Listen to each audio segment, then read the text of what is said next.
Hello and welcome to Euro Football Daily, where today we're looking at three young Scottish footballers with the potential to make the step up to the Premier League next season. Aaron Hickey.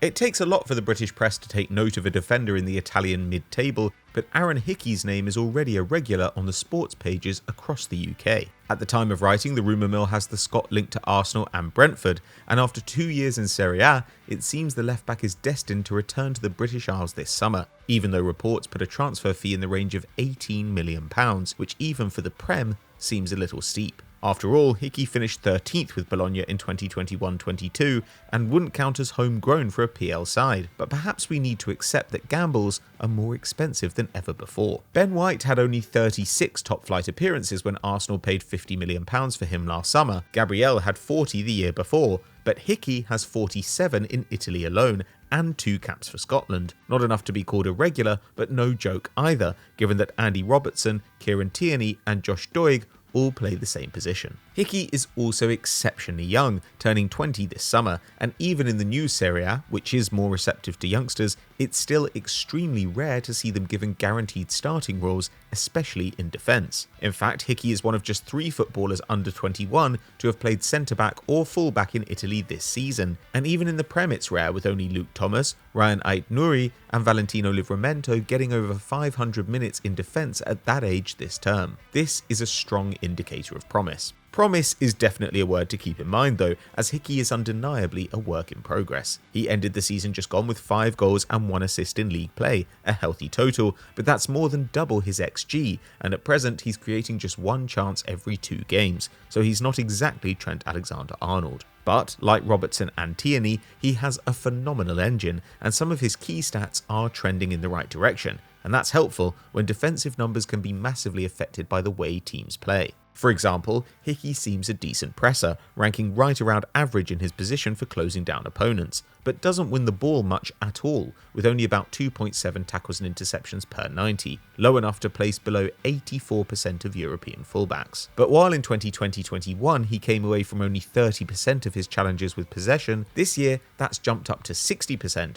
showing that if you ask him to tackle people, he can, at about the same success rate as good centre-backs like Matip and Laporte. Suddenly, the attention starts to make sense. Dribbling is also beginning to look interesting. One completed take on a game may not sound like much, but it's in the top third of fullbacks, and Hickey rates around average at carrying the ball forward and into the danger zone, and above average for receiving progressive passes. Being average at 19 years old is a good sign you'll be significantly above average as you get older, and Hickey's opponents already seem scared of him, with constant fouling putting him in the top 7% of fullbacks for free kicks won. If you're looking for someone to play high and test his opposite number, this should be music to your ears. Add in Hickey's positional versatility, with the smarts to cover at right back and central midfield, and you have an extremely promising talent who can bulk out a thin squad on the cheap, and has the potential to become a star. The Premier League is calling, and Hearts will be looking at their 10% sell-on clause with mounting excitement. Nathan Patterson. Next up we have yet another fullback, but to the relief of Scotland fans, this one doesn't play on the left. Nathan Patterson is already in the Premier League, having joined Everton from Rangers in January 2022, and with an initial cost of £12 million and add-ons which could take the fee as high as £16 million, a successful spell with the Toffees could make him the 3rd most expensive export from the Scottish top flight ever, behind only Kieran Tierney and Moussa Dembele. However, what Everton paid for the defender and how they value him are 2 different things, and after 6 months on Merseyside, he's worn their shirt just once and never in the Premier League, with the club's nail-biting fight for survival seeing Frank Lampard focus on experience and reliability over potential, not only preferring 33-year-old Seamus Coleman on the right side, but also John Joe Kenny, Ben Godfrey and even Alex Iwobi as he's experimented with a back 5. Demotion to the under-23s can't feel good for Patterson, but on the plus side, he'll go into next season untainted by the failures of the 21-22 campaign, and with a full pre-season under his belt, giving him the opportunity to show Lampard what he can bring to the team. And despite his baby face, it's worth noting that Patterson isn't some kid fresh out of the under-12s. A Glasgow native, Patterson joined the Rangers Academy at 8 and broke into the first team at 18, handed his club debut by Steven Gerrard in January 2020. And while he didn't end up playing much for the Teddy Bears, thanks to the presence of club captain James Tavernier on the right flank, he has both appeared and scored in the Europa League.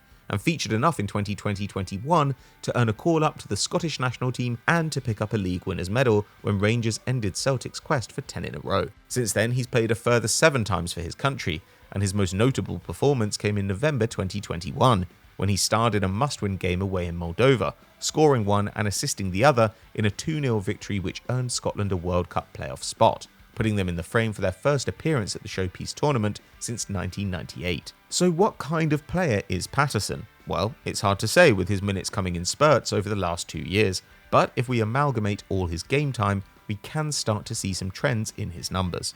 Unlike mentor Tavernier, he hasn't added huge attacking presence to his armoury just yet, with only about 0.7 key passes a game across his career so far, and a similar number of shots. But his athleticism already makes him look a useful tool in build-up. Since signing his first professional contract, Patterson has completed 1.8 dribbles a game at a 60% clip, and while we'd expect that to drop in the Premier League, it's better than all PL fullbacks bar 3, meaning that if he can retain even half his previous tally, he'd rank in the top quarter of everyone in his position south of the border. He's certainly got the physical gifts to compete at the highest level, at 6 feet tall and with the same weight as Cristiano Ronaldo, and while he could improve an aerial win rate of 50%, he's already difficult to knock off the ball, getting dispossessed less than once a match. Unsurprisingly, his defensive skills are a little rough and ready, with only about 3.6 tackles and interceptions per 90, the kind of mediocre ball-winning numbers we see from Lucas Digne or Cedric Soares, who would rather get forward. And he fouls a lot, giving away close to 2 free kicks a game. But having played for Rangers does make him a good fit for a possession team. He completes roughly 50 passes a match, about the same as guys on ball-dominant sides like Mark Cucurella and Takehiro Tomiyasu. And while Everton have not exactly imposed their will on matches this season, with 39% of possession across the campaign, joint lowest in the Prem with Burnley, Lampard will surely try to get his side building carefully, having taken Derby from 48% possession to 53% in the space of a year, and built on Sarri's foundations in turning Chelsea into a retention machine. Despite Seamus Coleman's incredible service to the club, with an astonishing 13 seasons in the squad and nearly 400 appearances in the blue shirt, only 7 PL teams had older squads than the Toffees this term, and 2 of them ended up relegated. At some point they have to make bold decisions and look to the future, not the past. Patterson could be a good place to start. Billy Gilmour. Scotland painted us into a bit of a corner for our third pick. We could have included Aberdeen's Calvin Ramsey or Hibernian's Josh Doig, but even for us 3 fullbacks seemed like overkill, so instead we've made the controversial choice to include Chelsea midfielder Billy Gilmour. Unlike Patterson and Hickey, Gilmour has already played in the Premier League, racking up 35 appearances for the Blues and Norwich, with whom he spent the 2021-22 season. But Canaries fans might question our claim that he's ready for the division, with underwhelming performances in the engine room prompting ire from the terraces over Gilmour's time in East Anglia, some supporters even telling the youngster to f*** off back to Chelsea. Having crowned his maiden year as a regular with relegation, Gilmour will be only too happy to oblige, but though we can't see him contributing a huge amount to this Chelsea side just yet, we disagree with the Carrow Road faithful, with enough in the eye test and the numbers to suggest that the former Rangers trainee, who played with Patterson for both club and country as a child, does have something to offer a top-tier outfit. That something is not going to be physicality. Though Gilmour only turns 21 this summer, he's unusually small for a PL midfielder,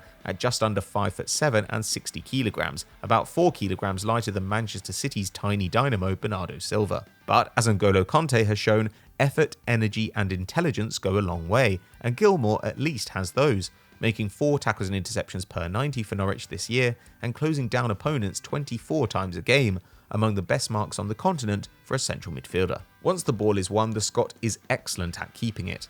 He outranks 88% of midfielders for dispossessions, having his pocket picked just once every 2 appearances, and he's adept at getting his head up and finding a teammate, passing into the final third 4 times a game, the same as Bruno Fernandes or James Ward-Prowse, and managing 4.5 progressive passes per 90, about as many as clubmate Mason Mount. That's encouraging on a team as bad as Norwich, and though it kind of felt good at the time, this year's difficulties will help Gilmour's development, getting him used to the pace and turmoil of the toughest league in the world. Already capped 12 times by Scotland, Gilmour may not have convinced Norwich fans, but everyone who has worked with him has been impressed by his talents, and a loan to a more stable Premier League club with a culture of possession football, like Brighton or Leeds, could polish his rough edges. Let's see where he is come August.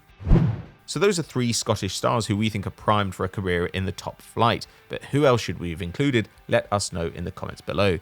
If you enjoyed this video, drop us a like and subscribe to the channel, hit the notification bell, and you'll never miss an upload. We'll see you next time.